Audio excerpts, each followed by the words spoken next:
Hello! Gather around this digital campfire as we get into one more story, maybe two, maybe three, maybe not this time. How about that? This story is titled, Drain Lady. Now, usually in a ghost story there's a lady involved and she has an adjective or a noun before her, it's going to be a little spoopy. This is by Kendrick. Something Awful Forums user Kendrick. Godspeed wherever you are. He was apparently something of a military brat. The story takes place in Italy, land of sunshine, wine, and CIA-backed fascist terrorist organizations. That has nothing to do with the story, though. Just a little bit on the creepy side, and it may have wound up on creepypasta. I don't know. I don't read creepypasta. I read this because I'm an old man and I'm afraid of change. Okay, here goes. My father was a military man, retired back in '95 from the Navy after 20 years of proud service to our country. But before that, we moved often. Every 3 or 4 years or thereabouts, we'd pack up and get shipped somewhere new. Early 1989, a wonderful opportunity arose and my dad took it. A 16-hour flight later, and we were stationed at NAS Sigonella, Sicily, or thereabout. I was around 10 or 11 at the time. Those years were blurred, save for the pinpricks of memory that still haunt me, that still plague my dreams from time to time. Our first home was an apartment in a complex called Bella Vista, far from the naval base. There was a waiting list to move on to the base itself, and that generally lasted about a year and a half. Until your time to move, you had to live amongst the locals wherever you could. And Bella Vista was a beautiful place. We lived on the upper floor of a complex and had a wonderful view of the countryside. At night, one could look up in the night sky and see a thin trail of fiery red lava slowly ebbing from the still active Mount Etna. In the morning, everything left out in the open was found blanketed ever so slightly in volcanic ash, almost like a light dusting of snow. Naturally, as perfectly nice as Bella Vista was, it wasn't meant for long. The landlord's daughter was pregnant, engaged, and homeless. Guess who got the boot? So, we moved, with the landlord's assistance, into a new home. Mata S. Anastasia, a little cobblestone-streeted town near Catania, and much closer to the Navy base. The day we drove up to the new place, I felt ill. Of course, nothing was thought of this at the time. I swear in retrospect I was being told something. The place was a 3-story house with an apartment on each floor. I really don't remember the neighbors. Both were similarly Navy families. I can imagine I pissed them off a lot with my screaming. Dad unlocked the door and proceeded into the small entryway. The cobblestone street gave way to a marbled floor entrance, and a matching set of marble stairs up to the second floor. This was our new home. The place was stunningly beautiful. Marble floors, glass French drawers in the living room, balconies attached to nearly every room, save the one that was supposed to be mine. There was a clawfoot bathtub and a bidet, all the modern conveniences expected of a home in Europe. I walked into the room that was going to be mine, small, simple, square, and quite cold. To the left, at the end of the wall, was a door covered with a persiana, basically a form of window blinds made from heavy horizontal flaps, and these were separated by a cloth strap attached to the wall. I pulled it up to see that the door was mostly glass, and beyond it was a very small room of sorts. It was lined with brick along the wall, and the room extended all the way through to the 3rd floor, and up to a tiny hole in the roof. There was no covering on the hole either. It went straight into open air. The shaft allowed a fair amount of light to shine into the only room in the house without a window in it, which I honestly thought was kind of cool, initially. The chill seemed to come from that room. Despite the glaring sun nearly directly overhead, it was then that I heard the first whispers. Like, if you were to take a wire brush and slowly rub the stiff bristles against your jeans. At the time I attributed this to echoes off the brick, but I couldn't help but feel weird about it. It wasn't coming from any discernible direction or source, but it surrounded me like a blanket, as if sound could be tangible, touchable. It pressed in gently on my ears like pressure on an aircraft.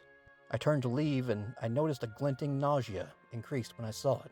My stomach gnawed at itself, and I ran out of there.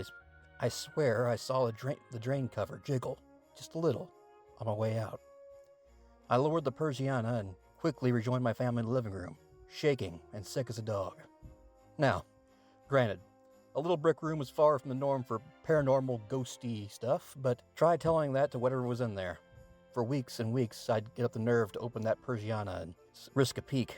But even in broad daylight, I'd stumbled back from the door sick as all hell and trembling. I tried telling my parents, of course, but 11-year-old's ramblings about scary brick rooms was chalked up to too many Freddy and Jason movies. The whisperings rarely stopped, especially at night. They were persistent from the time I laid down until I forced myself into slumber. Often, I'd wake up in the middle of the night to silence, and then the whisperings would start up again, as if it was waiting to make sure I was awake. There were never any real words to the whispering, just a hollow and that seemed to repeat, but never in the same cadence. There was no emotion behind it either that I can remember. It wasn't angry. It wasn't sad. It was just there. Always fucking there. One night, after about 2 months of this, I was awoken by a particularly horrifying dream. I seemed to start having those dreams after we moved in. I had never had constant nightmares prior, but I awoke from the dream with the feeling that something was terribly, terribly wrong. Immediately, my eyes darted to the door, and I saw that the Persiana was up. Now, European goons with experience, you can back me up on this. Persianas are the noisiest damn things to have in a house. They're metal slats hooked in with these metal hooks that grind and squeak loudly in protest whenever they're pulled open. There was no way in hell that Persiana, which was always closed, could have opened without waking up me and everyone else in the house. But sure enough, it was open about 3/4 of the way to the damn door. A bit of moonlight reflected off the bricks in the shaft into my room with a dull bluish tone. I lay there for hours, paralyzed in my bed but unable to look away from the door, lest there be something there that looked back. Eventually, I just conked out. The next morning crept up finally, and I was freed from paralysis. I ran to the door amidst a wave of nausea and pulled the Persianas shut as fast as I could. There was a light dusting of volcanic ash on the brick floor, and I swear I could make out some footprints, or at least scuffling in it. My mom, still asleep at the time, yelled at me from across the house after hearing the noise, but I couldn't care less. Over the course of the next 3 months, it was a routine. The whisperings never faltered.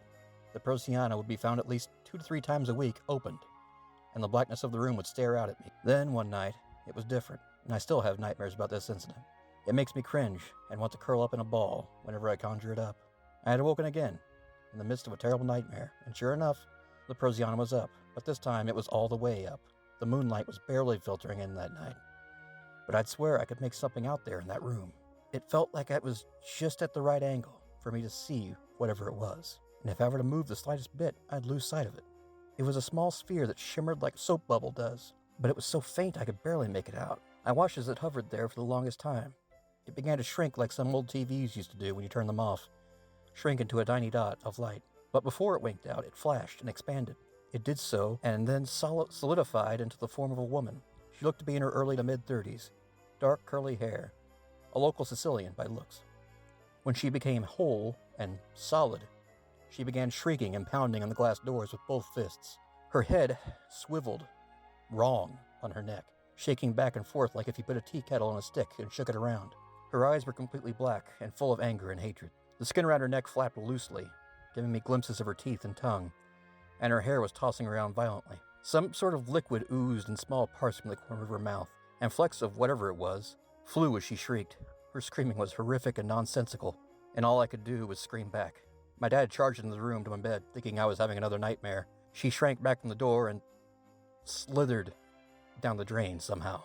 She twisted and distorted, and I swear I could hear her bones splintering and cracking as she wound herself down into it. It was awful.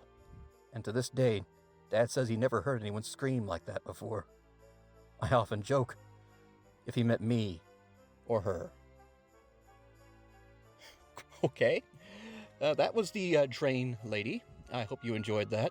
I doubt the storyteller did, or he had a really good time with his creative writing, or he just really well remembered the nightmare and shared it with the internet back in the Bush years. Now I know what you're thinking. If I saw the drain lady, I would simply destroy her with facts and reason, or I'd say nice meltdown, lol. Yeah, well, that's you, isn't it? We're not as cool as you are. Nothing is as cool as you are. So maybe you find this just a little bit, goofy. Like oh, drain lady. Well. Let the rest of us enjoy it, or be scared of it, or not. By the way, have you called your mother lately? Because you should.